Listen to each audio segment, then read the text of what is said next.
Никдим ЕООД град Казанлък е водеща фирма у нас в производството на електроапаратура и търговията с електроматериали.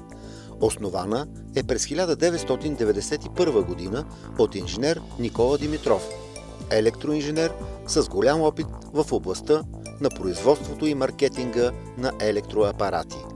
Никдим днес е утвърдена фирма като производител на електроапаратура за ниско и средно напрежение, електрически предпазители, разединители, порцеланови изолатори, прекъсвачи, магнитни и въздушни пускатели, кабелни накрайници и други.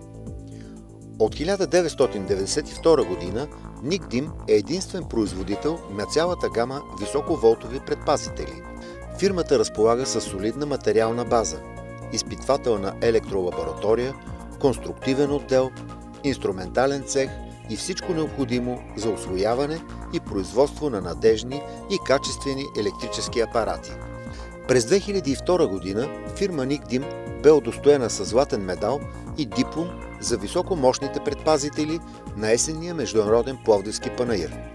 В началото на същата година фирмата защити най-високия международен стандарт на системата за управление на качеството ISO 9001-2000 за разработване, производство и продажба на електрически предпазители, прекъсвачи и разединители, изолатори и изделия от електропорцелан.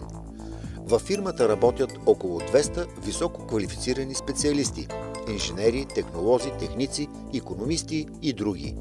На този етап Никдим ЕООД е основен доставчик на клоновете на електроразпределение в България, Румъния, Албания и други съседни страни. Изнася за арабските страни, Африка, Източна и Централна Европа. Никдим ЕООД град Казанлък извършва търговска дейност с електроапаратура и електрически материали в страната и чужбина.